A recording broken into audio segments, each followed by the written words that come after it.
മഴ പെയ്യുന്നതിന് മുൻപ് തന്നെ ദേശീയപാത തകർന്നു വീണതുപോലെ കോട്ടയത്തെ മെഡിക്കൽ കോളേജിന്റെ കെട്ടിടം തകർന്നു വീണത് ആരോഗ്യരംഗത്തെ തകർച്ചയുടെ പര്യായമാണെന്ന് KPCC അധ്യക്ഷൻ സണ്ണി ജോസഫ്. ആരോഗ്യരംഗത്ത് അരക്ഷിതാവസ്ഥയാണെന്നും അദ്ദേഹം പറഞ്ഞു. ആരോഗ്യരംഗത്തെ അരക്ഷിതാവസ്ഥ കേരളത്തിലെ ഏറ്റവും ശക്തമായിട്ടുള്ള വാർത്തയായിട്ട് മാറുന്നു. തിരുവനന്തപുരം മെഡിക്കൽ കോളേജിലെ യൂറോളജിയുടെ മേധാവി തന്നെയാണ് അത് വെളിപ്പെടുത്തിയതെങ്കിൽ അത് അംഗീകരിച്ച് തിരുത്താൻ ഗവൺമെന്റ് തയ്യാറായില്ല. മുഖ്യമന്ത്രിയും ഗവൺമെന്റും അദ്ദേഹത്തെ ഭീഷണിപ്പെടുത്തുന്ന നിലപാടാണ് സ്വീകരിച്ചതെങ്കിൽ വീണ്ടും ഇതാ കേരളത്തിൽ മറ്റൊരു മെഡിക്കൽ കോളേജിൽ കോട്ടയത്ത് ഉപയോഗിച്ചുകൊണ്ടിരുന്ന കെട്ടിടം തന്നെയാണ് തകർന്നു വീണ് ആളുകൾക്ക് പരിക്ക് പറ്റിയത്. അല്ലെങ്കിൽ എങ്ങനെ പരിക്ക് പറ്റും?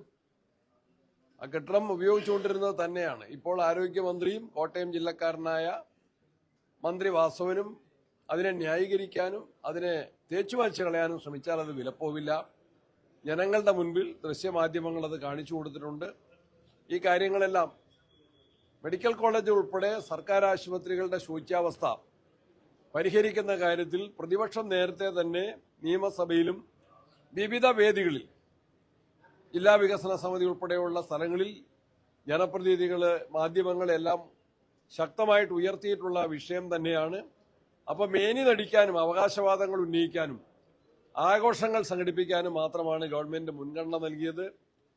ഇപ്പൊ നാഷണൽ ഹൈവേ മഴ പെയ്യുന്നതിന് മുമ്പ് തകർന്നു വീണതുപോലെ തന്നെ കഠിനമായ മഴക്കാലം ആരംഭിക്കുന്നതിന് മുമ്പ് തന്നെ ഒരു മെഡിക്കൽ കോളേജിന്റെ കെട്ടിടം തകർന്നു വീണത് ആരോഗ്യരംഗത്തെ തകർച്ചയുടെ ഒരു പര്യായമാണ്. വ്യക്തമായിട്ടുള്ള തെളിവായിട്ട് മാത്രമേ കാണേണ്ടതുള്ളൂ. കോട്ടയത്ത് ഉപയോഗിച്ചുകൊണ്ടിരുന്ന കെട്ടിടം തകർന്നു വീണു.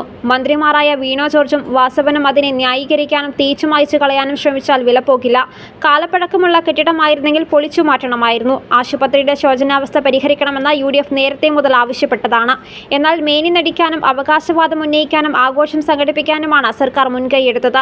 അപാകതകളും പോരായ്മകളും സംബന്ധിച്ച് തിരുത്താൻ സർക്കാർ തയ്യാറാവണം. ജില്ലാ ആശുപത്രികളിലേക്കും താലൂക്ക് ആശുപത്രികളിലേക്കും കോൺഗ്രസ് സമരം വ്യാപിപ്പിക്കും.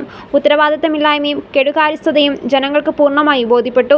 ഇനിയും ന്യായീകരിക്കാൻ ശ്രമിക്കുന്നത് തികഞ്ഞ പരാജയമാണെന്നും സണ്ണി ജോസഫ് മാധ്യമങ്ങളോട് പറഞ്ഞു. ന്യൂസ് 24 കോട്ടയം.